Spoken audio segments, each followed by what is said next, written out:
Psychologue, maintenant je suis à la retraite et depuis le premier jour de ma retraite, j'ai décidé de redonner un peu à ma commune, à ma Martinique, tout ce que des personnes m'ont donné durant cette jeunesse.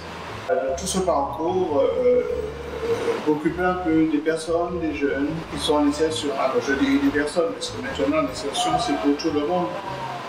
Et de cette idée de créer tout d'abord un atelier chantier d'insertion dans le domaine du BTP, et puis allant un peu plus loin, j'ai créé la première épicerie solidaire de la Martinique.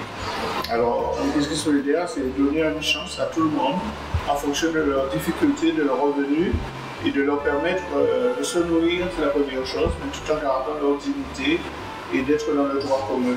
Après ça, j'ai créé bien évidemment le restaurant Cocos, comme vous voyez, tout simplement parce qu'après analyse, j'ai voyagé beaucoup, j'ai vu beaucoup de concepts, j'ai vu dans chaque région, il y avait quand même un appel de qualité au niveau de la gastronomie. Le métier de bouche, c'est quelque chose, il faut être tout simplement passionné, on n'a pas besoin de grands diplômes pour être un grand chef. Et à travers tout cela, j'ai dit pourquoi ne pas tout en restant un peu dans les produits de tiroir, revisiter un peu nos produits. Nous en avons beaucoup, mais ne pas rester toujours dans les sentiers battus, où peut-être c'est très bon d'avoir un peu les aquas, d'avoir aussi le poisson grillé, d'avoir les lambis, tout ça c'est bien, il faut les avoir, mais aussi d'avoir un peu plus, et que les Martiniquais puissent avoir envie de venir et de découvrir. J'ai pu constater aussi que les écoles nous donnaient des grands chefs, et des jeunes qui sont pétris de qualité, d'ambition, qui veulent vraiment faire valoir le savoir-faire, et de tout cela, en faisant une bonne mayonnaise, leur donner la possibilité de pouvoir mettre en valeur, revisiter les plats et d'apporter sous le concept de gastronomie créole quelque chose d'innovant pour notre société.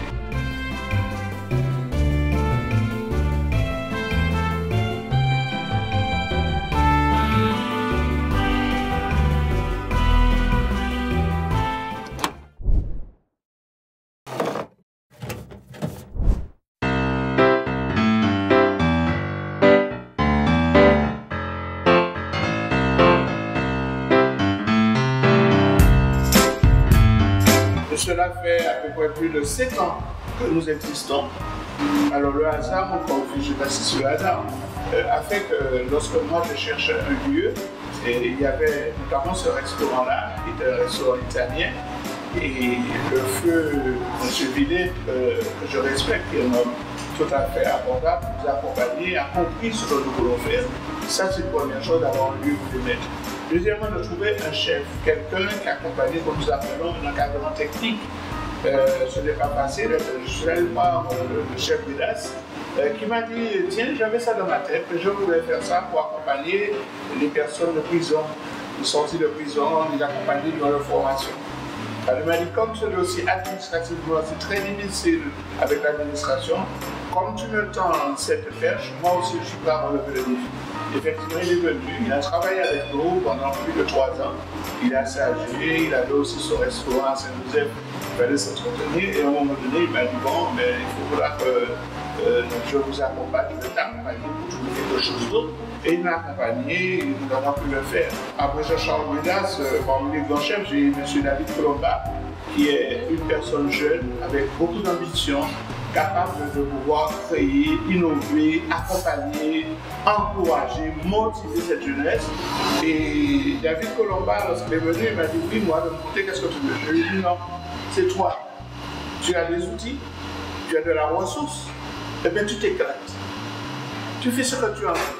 Tu essaies. Et lorsque nous avons essayé quelque chose, l'erreur est autorisée ici. On a le droit d'échouer. Notre chef a le droit d'échouer. Les étudiants qu'on va relancer, ils ont le droit d'échouer et que finalement ce n'est pas une machine, ce n'est pas une usine, ce n'est pas du préfabriqué. Et aujourd'hui nous avons le chef de l'EPIL, lui aussi plus spécialisé sous l'accompagnement des personnes en insertion, mais toujours dans la lignée de ce que les autres ont fait. Eh bien ça, je peux dire que je suis un homme passablement heureux. Alors je dis passablement heureux parce que je suis très exigeant. Je suis excessivement exigeant et c'est ça qui fait qui détermine un peu les qualités, me permettant d'aller un peu plus loin, de pouvoir un peu imposer des choses différentes parce que je dis qu'on n'a jamais fini de faire. Il faut continuer ce travail inlassablement et que je pouvais passer le tablier à d'autres.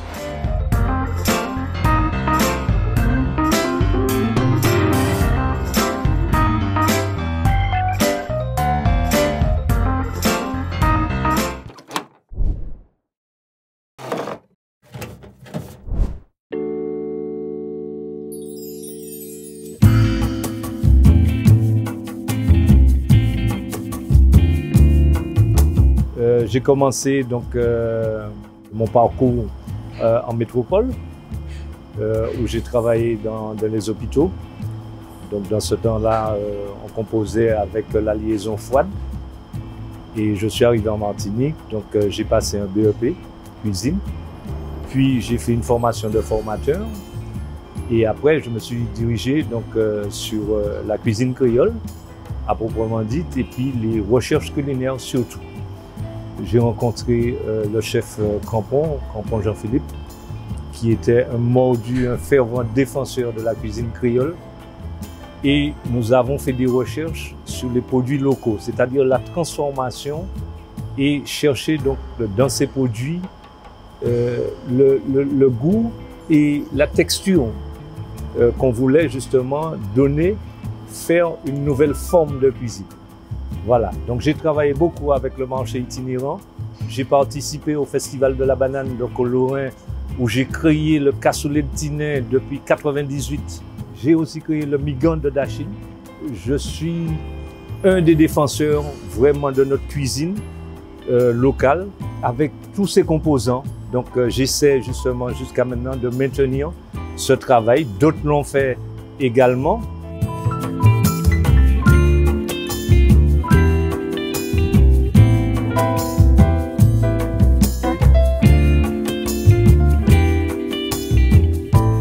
Quand j'ai entendu coup de pouce, j'ai vu le côté, il faut pousser, il faut les pousser, il faut leur donner. Moi le challenge, c'était ça. C'est leur donner le maximum pour que nous formons des futurs cuisiniers parce qu'on en a besoin. Donc moi, c'est l'amour que je veux leur donner, l'amour du métier et puis leur dire qu'il faut être vraiment sain et ils vont travailler. Comme je dis, vous prenez une valise de couteau, vous savez cuisiner, vous allez en Australie et vous trouvez du travail. La cuisine est internationale. Donc j'ai dit à M. Annonay, je ferai peut-être pas carrière encore puisque ma carrière est terminée, mais je ferai en sorte, le temps qu'il trouve quelqu'un qui aura les mêmes ambitions, qui aura les mêmes valeurs, qui aura la même envie de faire en vie. Voilà un petit peu ce que je veux.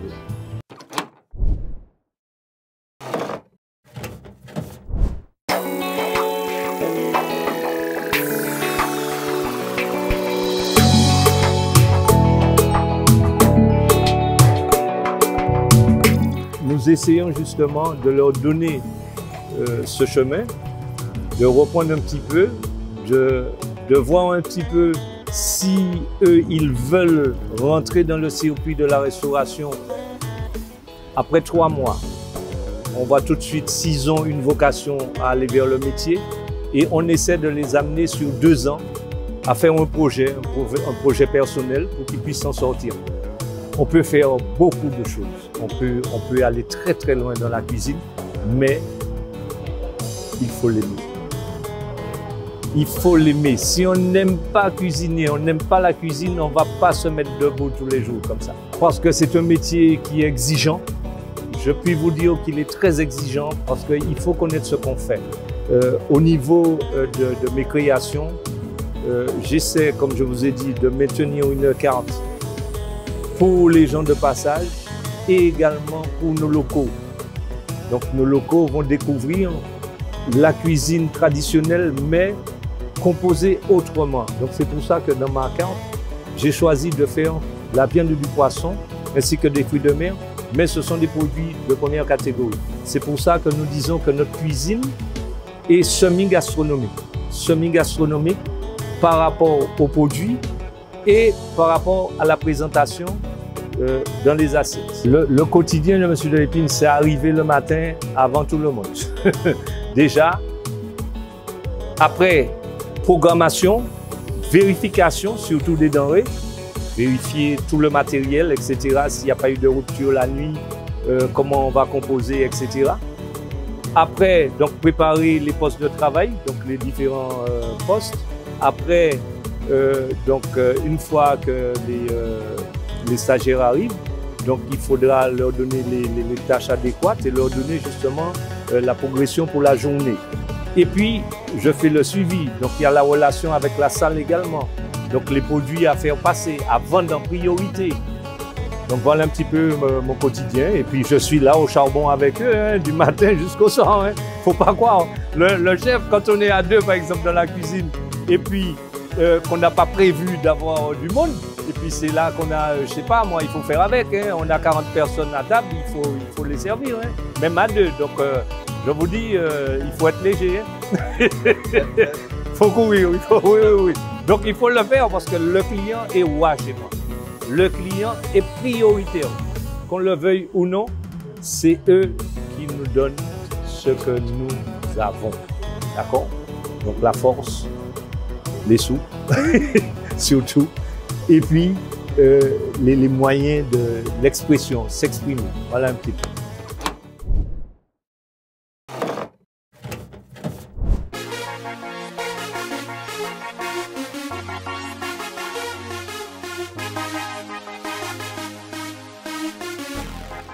En ce moment, le projet, c'est de pouvoir faire des restaurants, un drive-in, avec 2 sites sur le Marigot, mais aussi sur le Lorrain, exactement dans le site de l'épicerie solidaire. Les gens peuvent venir, prendre leur plat emporté et ils sont pressés, que nous pouvons livrer aux entreprises, que nous pouvons même faire, si vous voulez, de la livraison, les gens qui ne peuvent pas se déplacer, nous leur mettre un service. Autre chose que je sollicite, bien évidemment, par l'espace sud qui me demande de venir tenter cette excursion dans le sud de la Martinique. Alors je réfléchis, je suis un homme prudent, j'ai déjà des propositions, même de salle, de terrain, et je vous la petit pas parce que je pense qu'il y a un dicton qui dit qu'il trop est très mal étreint. Et je veux faire bien ça de le faire. Moi je pense que l'avenir c'est ça, c'est de garder la structure donc, pour cette formation des jeunes et puis faire un plus donc, avec un point de vente où les gens donc, pourront trouver justement peut-être autre chose, mais toujours dans le même sens de notre cuisine. Peut-être faire une cuisine moins achalandée, mais avec toujours le même sens. D'accord? Donc le jeune pourra avoir peut-être autre chose et peut-être qu'il aura suscité aussi des vocations aussi. Donc, moi je dis que tenir l'entreprise pour pouvoir justement sauver ces jeunes. Surtout dans le Nord, je dis aux gens, mon Dieu, maintenez les structures comme coup de pouce pour que les jeunes justement puissent trouver un chemin de... Voilà.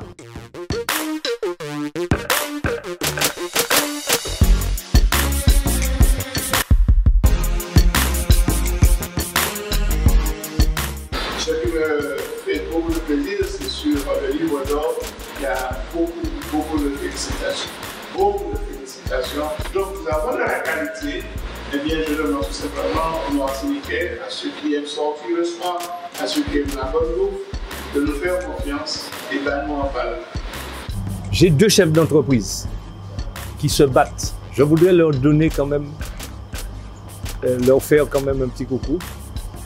C'est mon ami Nizar de Saint James, qui a toujours maintenu sa structure depuis longtemps.